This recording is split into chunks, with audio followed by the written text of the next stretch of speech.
Kementerian Kesehatan melaporkan ada 15 kasus anak di Indonesia diduga terinfeksi hepatitis.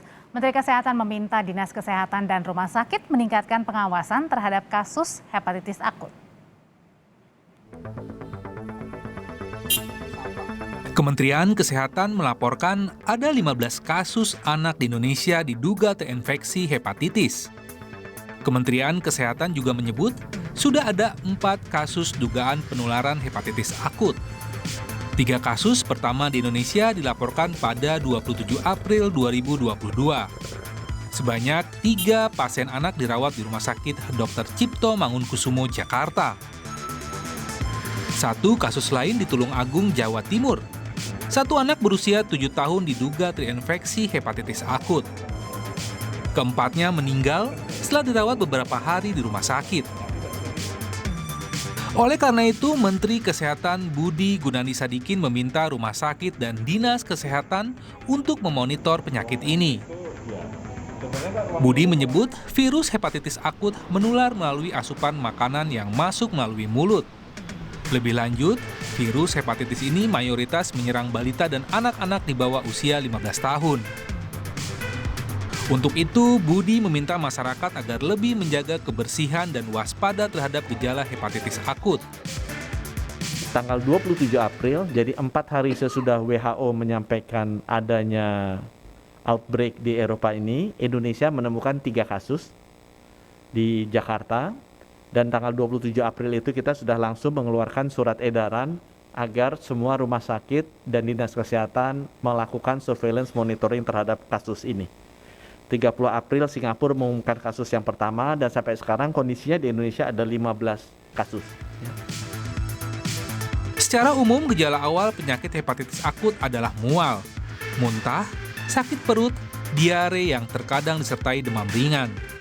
Selanjutnya, gejala akan semakin berat, seperti air kencing berwarna pekat seperti teh dan buang air besar berwarna putih pucat. Sementara itu, untuk mencegah penularan hepatitis akut yang perlu dilakukan antara lain, rutin mencuci tangan dengan sabun, mencuci bahan makanan hingga bersih, memastikan makanan dalam keadaan matang, tidak bergantian alat makan, menghindari kontak dengan orang sakit, menjaga kebersihan dan disiplin menerapkan protokol kesehatan. Hingga saat ini belum diketahui pasti penyebab hepatitis akut. Meski demikian, Kementerian Kesehatan tengah melakukan koordinasi dan diskusi dengan Badan Kesehatan Dunia atau WHO dan beberapa negara Eropa untuk mencari tahu penyebab misterius penyakit ini. Namun dugaan paling kuat mengarah ke adenovirus, salah satu virus yang menyerang pencernaan dan memicu diare.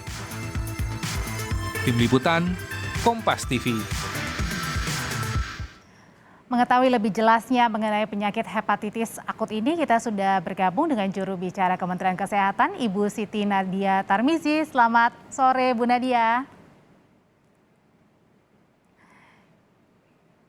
Ya, Bu Nadia, jadi total ada berapa kasus yang diduga terinfeksi hepatitis akut dan di mana saja? Tapi mohon maaf, Bu Nadia, suaranya belum kita terdengar.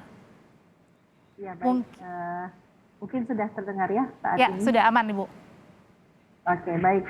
Jadi saat ini seperti disampaikan oleh Pak Menteri Kesehatan kemarin, kita sudah mendeteksi adanya 15 kasus suspek hepatitis akut berat ya. Tentunya untuk memenuhi kriteria seperti yang disampaikan oleh WHO perlu serangkaian pemeriksaan lainnya. Yang kita maksud dengan suspek hepatitis akut berat ini hanya baru berdasarkan gejala-gejala klinis yang muncul seperti ada diare, demam, kuning ya, kemudian tentunya ada perberatan dari gejala tersebut seperti penurunan kesadaran ya, yang kemudian dibutuhkan perawatan ICU. Bahkan dari 15 kasus kita ketahui 5 orang anak meninggal ya, dan tentunya dari suspek hepatitis akut ini perlu dilakukan pemeriksaan lanjutan, yaitu untuk memastikan apakah penyebabnya hepatitis tipe A, B, C, D maupun E. Nah, saat ini dari 15 kasus, 4 kasus sudah ada hasil pemeriksaannya, kita tapi masih menunggu 1 jenis pemeriksaan untuk hepatitis E-nya. Nah, jadi 15 kasus ini 11 kita kategorikan sebagai suspek hepatitis akut dan yang 4 itu dalam posisi pending klasifikasi menunggu hasil pemeriksaan laboratorium. Dan yang 4 itu meninggal dunia ya, Bu Nadia ya? Dari 4 itu kasus yang konfirmasi atau sedang dalam kondisi pending klasifikasi, betul sekali adalah kasus yang meninggal dunia. Oke, Bu Nadia, ini tersebar di mana saja sih Bu dugaan suspek hepatitis akut ini? Jadi Mbak Audrey terkait dengan kasus meninggal itu ada sebenarnya 5 kasus, di mana 4 kasusnya ini adalah yang kita kategorikan sebagai pending klasifikasi. Ke-15 kasus ini paling banyak tentunya dari laporan di DKI Jakarta ya. DKI Jakarta itu ada 11 kasus, kemudian sisanya 1 kasus dari Jawa Barat, kemudian 1 kasus dari Bangka Belitung, 1 kasus dari Jawa Timur, dan 1 kasus lagi itu dari Sumatera Barat. Ciri-cirinya apa sih Bu Nadia kalau kita lihat, kalau ciri-ciri yang di awal, step awal itu kan hanya biasa ya Bu ya, hanya ada diare, mual, muntah. Nah, apakah semuanya ini yang bergejala suspek hepatitis akut ini mereka akhirnya mendapatkan sakit-sakit yang tadi tergolong sedang? Artinya di atas mual, diare tadi. Ya, rata-rata dari ke-15 suspek hepatitis akut berat ini, gejala awalnya adalah gejala saluran cerna ya, mulai tadi mual, muntah maupun diare, yang dalam 3-5 hari bertambah berat ya, walaupun ada yang sudah mencoba memberikan pengobatan. Setelah itu ditemukan kuning ya, kuning pada kelopak mata, kemudian pada telapak tangan dan juga pada kulit. Dapat disertai dengan buang air kecil yang berwarna coklat tua, BAB yang juga cenderung menjadi pucat atau putih ya.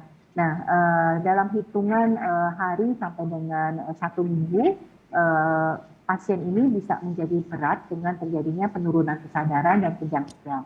Nah, dengan gejala tersebutlah maka dikatakan juga bahwa orang yang mengalami kondisi gejala seperti itu disebut sebagai suspek hepatitis akut. Jadi gejalanya itu yang paling sering adalah kuning, tapi tentunya kami melakukan peningkatan kewaspadaan ya Mbak Audrey ya, jangan sampai menunggu kuning dulu baru mendapatkan perawatan ke rumah sakit. Tapi kalau kemudian sudah ada keluhan saluran cerna tadi, mual, muntah, yang apalagi kemudian tidak sembuh yang bertambah berat, itu segera dibawa ke rumah sakit atau puskesmas. Oke, ya Bu Nadia, tapi berarti yang keempat itu yang terkonfirmasi meninggal dunia adalah anak-anak ini, meski masih suspek ya Ibu ya, ini mereka mengalami tadi sampai kuning. Betul, keempat kasus ini pada anak usia 2 tahun, 7 tahun, 8 tahun, dan 11 tahun, semuanya mengalami kasus kuning ya, atau sindrom kuning atau demam kuning. Oke, Bu Nadia, ini kan ada bacaan-bacaan ya Bu ya di media online begitu, kalau misalnya dugaannya, ini kan masih suspek, di dunia juga masih suspek. Tapi apakah betul anak-anak ini yang meninggal, mereka juga sebelumnya mendapatkan vaksinasi untuk COVID-19? Ya, jadi data di kita tentunya yang anak 2 tahun belum dapatkan vaksinasi ya Mbak Audrey, karena memang belum memenuhi kriteria. Anak yang 7 dan 8 tahun, yang 7 tahun ini kebetulan belum mendapatkan vaksinasi, tapi yang 8 tahun 1 kali, yang 11 tahun 2 kali. Jadi tetap kita tanyakan status vaksinasinya, tapi kembali lagi kami tegaskan ya bahwa munculnya hepatitis akut berat ini tidak ada hubungannya dengan vaksinasi. Walaupun memang ada satu jenis platform vaksin itu yang menggunakan adenovirus ya sebagai salah satu media untuk pembuatan vaksin COVID-19. Tapi kembali lagi jenis adenovirusnya ini tipenya berbeda. Ada 50 jenis subtipe dari adenovirus dan tentunya yang ditemukan pada hepatitis akut ini adalah tipe 41. Sementara yang digunakan untuk pembuatan vaksin itu adalah adenovirus simplex dan juga adenovirus tipe 27. Jadi berbeda. Kemudian dalam proses pembuatan vaksin pasti adenovirus yang digunakan ini sudah dilemahkan sehingga dipastikan tidak akan menimbulkan penyakit pada orang yang akan menerima vaksin COVID-19. Jadi tidak ada hubungannya sama sekali dengan vaksin dengan adanya hepatitis akut berat ini. Ya, Bu Nadia, ini kan saya baca gitu ya, kalau adenovirus 41 ini sebenarnya infeksi yang biasanya terjadi kepada anak-anak ya. Apakah ada kemungkinan kalau misalnya semakin kita tidak mau ya semakin bertambah banyak, tapi kalau misalnya ada kemungkinan tersebut, apakah orang dewasa juga bisa terkena hepatitis akut? Ya, sampai data saat ini ya kalau kita mengacu kepada kriteria WHO, potensi bahwa dewasa dapat juga tertular ataupun terjangkit virus hepatitis akut berat ini sangat memungkinkan karena di dalam kriteria WHO itu ada dua ya yang kita sebut sebagai probable, di mana dua kriteria bahwa dia bukan virus hepatitis A, B, C, D, E dan usianya kurang dari 16 tahun. Sementara yang kita sebut sebagai appealing itu adalah segala usia ya, tetapi dia juga bukan dari hepatitis A, B, C, D, E dan punya riwayat kontak ya. Jadi sampai saat ini karena yang dilaporkan itu adalah pada rentang usia 1 bulan sampai 16 tahun, maka kita melihat bahwa potensi penularan pada orang dewasa belum ada. Tetapi ini tidak menutup kemungkinan orang dewasa pun juga bisa terjangkit virus hepatitis akut berat ini. Oke, Bu Nadia tahan sebentar, nanti setelah jeda saya akan tanyakan lagi. Ini kan pemerintah melonggarkan untuk peraturan pemberlakuan kesehatan ya, meskipun tadi beda ya Bu ya antara hepatitis akut dengan COVID-19, tapi kan katanya untuk cara pencegahannya hampir-hampir sama nih, seperti misalnya makan makanan bersih, kemudian cuci tangan, terus juga pakai masker. Nah setelah jeda nanti Ibu Nadia akan menjawab apakah pencegahan yang dilakukan ini hampir-hampir sama ketika kita juga melakukan pencegahan COVID-19. Usai jeda, Ibu Nadia akan kembali untuk kita.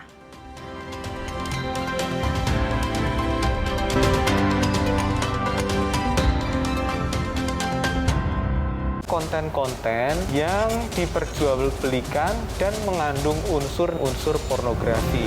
Membidik kasus demi kasus kriminal yang kerap terjadi di sekitar kita. Kami mendengar suara alarm mobil, dua-duanya spion mobilnya sudah tidak ada. Bisa gara-gara itu mafia tanah. Penjatan ras Satreskrim Polres Subang dia melakukan pengecekan ke TKP. Target setiap Rabu pukul 10:30 malam di Kompas TV. Ratusan noda. Stop! Pemutih bisa merusak dan membuat baju menguning. Gunakan Vanish baru, didukung Dettol. Vanish, hilangkan 100 noda tanpa merusak pakaian serta membunuh kuman dan bakteri. Noda hilang, pakaian awet dan higienis. Kalsel suasananya bikin santuy, kayak limau kuit dan soto Banjarnya. Ini kuliner otentik asli Kalsel. Ada di Indomie Soto Banjar limau kuit. Gurih kuah sotonya. Des, endes. Tapi limau kuitnya, seger. Indomie Soto Banjar limau kuit, gurih segar kuah limaunya, nyaman banget. Mudahnya buka rekening via Brimo, berbanyak jumlah transaksi dan tingkat saldo. Download Brimo dan buka tabungan BRI Britama sekarang. Hanya di Britama Festival periode Februari-Juli 2022. Menangkan 45 Hyundai Ioniq 5 Prime, puluhan motor Gesit elektrik, dan puluhan motor Yamaha Fazio Lux. Britama Festival. What are you doing? Awesome is what I'm doing. Screen, awesome camera, long lasting battery life. Ooh. Awesome screen, awesome camera, long lasting battery life. Ini Kalsel, salah satu kuliner otentiknya ada di Indomie Soto Banjar limau kuit. Gurih kuahnya endes, tapi limau kuitnya seger. Indomie Soto Banjar limau kuit, gurih segar kuah limaunya, nyaman banget.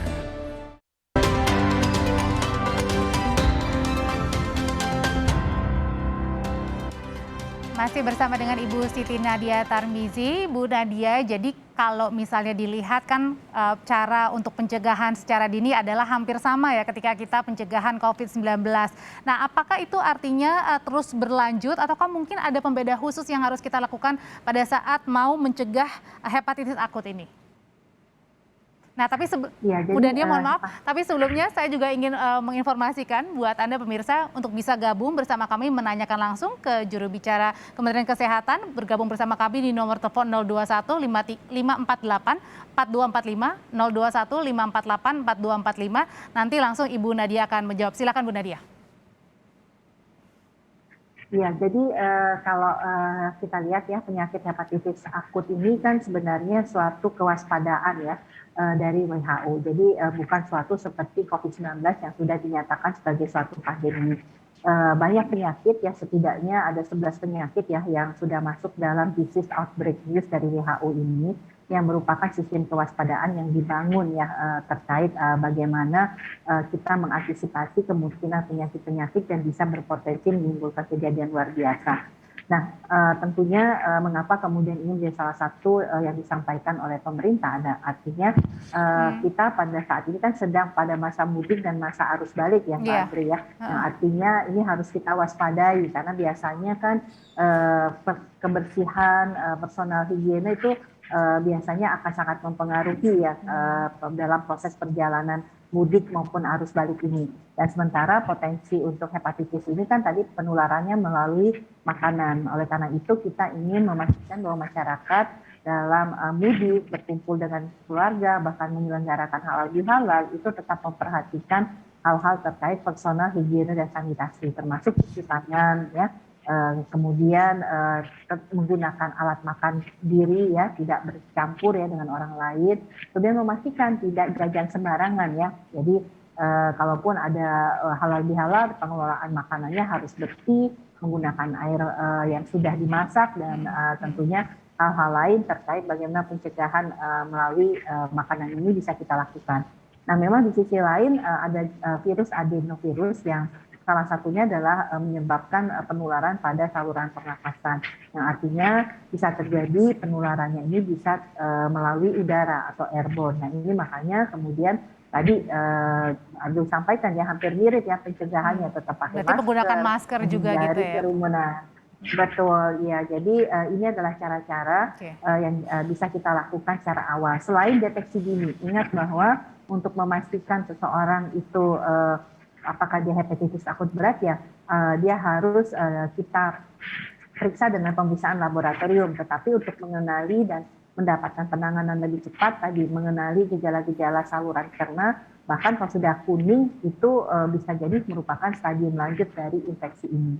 Oke, Bu Nadia, kita terima dulu telepon. Sudah ada dari pemirsa di Tangerang Selatan dengan Ibu Anita. Selamat sore, Bu Anita. Ya, selamat sore Mbak. Silakan Ibu. Ya, Ibu Nadia, ada satu pertanyaan yang ingin saya pastikan terutama, kan disebutkan katanya hepatitis akut ini salah satu penularannya dari berenang di tempat umum, apakah itu benar? Yang kedua, ini kan anak-anak sudah mau mulai masuk sekolah lagi, sebetulnya gejalanya itu apa sih yang spesifik untuk hepatitis akut dan bagaimana cara mencegahnya selain dari mencuci tangan, kemudian tidak jajan sembarangan dan lain-lain, ada nggak hal spesifik lainnya yang harus menjadi note buat orang tua nih terutama? Seperti itu kurang lebih Bu Nadia. Oke, terima kasih Bu Anita, silakan Bu Nadia. Iya, jadi kita tahu bahwa penularan hepatitis ini terbesar adalah melalui makanan ya. Makanya kemudian mencuci tangan itu menjadi penting karena kita lihat yang banyak tertular ini kan anak usia 1 sampai 6 tahun. Yang biasanya kan kalau anak-anak dia habis megang sesuatu ya dia cenderung tidak cuci tangan, malah kadang-kadang memasukkan tangannya ke mulutnya secara langsung. Nah, ini menjadi salah satu himbauan kita. Mengenai berenang, ini memang sebenarnya tidak menjadi suatu yang kami himbau untuk artinya tidak boleh berenang di tempat umum ya. Hanya saja memang pada salah satu jurnal dikatakan perlu dibedakan antara hepatitis dengan penyakit kuning yang kita sebut sebagai leptospirosis ya. Ini adalah dikarenakan tentunya oleh tikus ya, dan penyakit leptospirosis ini juga menimbulkan gejala kuning yang cenderung berat ya. Tetapi artinya selama tentunya berenang di tempat-tempat umum, tetapi kemudian kita tahu bahwa cuci tangan tetapi lakukan itu sebenarnya tidak jadi masalah Bu. Jadi yang dianjurkan atau dihimbau oleh pemerintah dan Kementerian Kesehatan adalah bagaimana personal higienis sanitasi, terutama cuci tangan pada anak-anak dilakukan serta tadi memakai masker.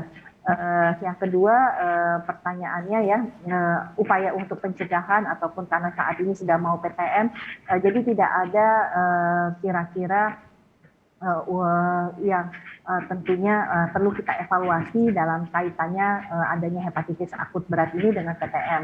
Karena sebenarnya ini adalah kembali lagi kewaspadaan ya. Dan resikonya terutama pada anak usia di bawah 6 tahun. Tetapi sebenarnya kasusnya tidak fatal karena kematian itu dari 230 hanya 1 kematian. Dan sebagian besar itu sembuh. Dan 90% itu sembuh dari kasus-kasus yang dilaporkan mereka ini positif hepatitis akut berat ya. Jadi artinya tidak perlu panik ya, cukup waspada. Dan tadi gejala yang dini itu yang paling penting. Kalau ada mual, muntah, diare ya, apalagi disertai kuning itu segera bawa ke fasilitas pelayanan kesehatan. Bu Nadia, satu lagi ya Bu ya, kita terima telepon. Selamat sore, dengan siapa dan pertanyaannya apa? Silakan.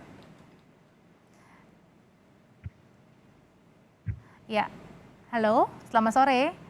Selamat sore Bu, ya. Dengan Ayu. Siap, Ibu Ayu silakan pertanyaannya. Iya, mendengar cerita tentang hepatitis, kebetulan saya seorang ibu di 2 balita, yang satu umur 2 tahun, yang satu lagi 3 tahun nih. Ini gimana ya, ada kiat nggak nih atau cara supaya anak-anak bisa terhindar dari hepatitis ini, pencegahannya bagaimana ya Ibu? Oke, pencegahannya ya. Oke, terima kasih Bu Ayu. Mungkin ditegaskan lagi Ibu Nadia, silakan. Baik, Mbak Ade. Jadi banyak ini ya kekhawatiran dari orang tua ya tentang hepatitis akut ini. Kembali lagi sebenarnya kami berharap masyarakat tidak perlu panik ya. Ini berbeda sekali dengan situasi pandemi COVID-19. Tetapi kembali lagi harus waspada. Nah, waspada ini adalah kita artinya dengan menerapkan protokol kesehatan, tetap cuci tangan, menghindari kerumunan, pakai masker yang benar, ditambah tadi ya personal higienis sanitasi, terutama orang tua harus pastikan anak-anaknya sering cuci tangan, apalagi kalau dia habis bermain ya atau mau makan itu harus cuci tangan. Yang kedua adalah jangan jajan sembarangan. Kalau kita dalam perjalanan pulang dari kampung halaman kan biasanya kita suka beli makanan di restoran atau dipastikan kebersihan itu dijaga betul. Nah ini tentunya bisa mencegah terjadinya penularan kepada anak-anak kita Bu Ayu. Nah karena Bu Ayu ini anaknya masih setahun 2 tahun, pastikan juga ya Bu bahwa anak kita sudah mendapatkan imunisasi dasar lengkap. Ada vaksinasi hepatitis B yang harusnya tidak diterima dan dilengkapi kedua anak ibu ya. Jadi tentunya kalau sampai saat ini belum mendapatkan vaksinasi hepatitis B, segera datang ke fasilitas pelayanan kesehatan. Selain vaksinasi hepatitis B, tentunya imunisasi dasar lainnya yang rutin dan yang tentunya yang lengkap sampai dengan usia 1 tahun itu bisa dilakukan untuk memberikan tambahan proteksi kepada anak-anak kita. Ya, dengan adanya hepatitis akut jangan membuat kita tambah takut, tapi ingatkan lagi untuk meningkatkan protokol kesehatan, terutama tadi pesannya jangan jajan sembarangan dan sering cuci tangan. Terima kasih Ibu Siti Nadia Tarmizi, juru bicara Kementerian Kesehatan. Sehat selalu, sampai jumpa Ibu.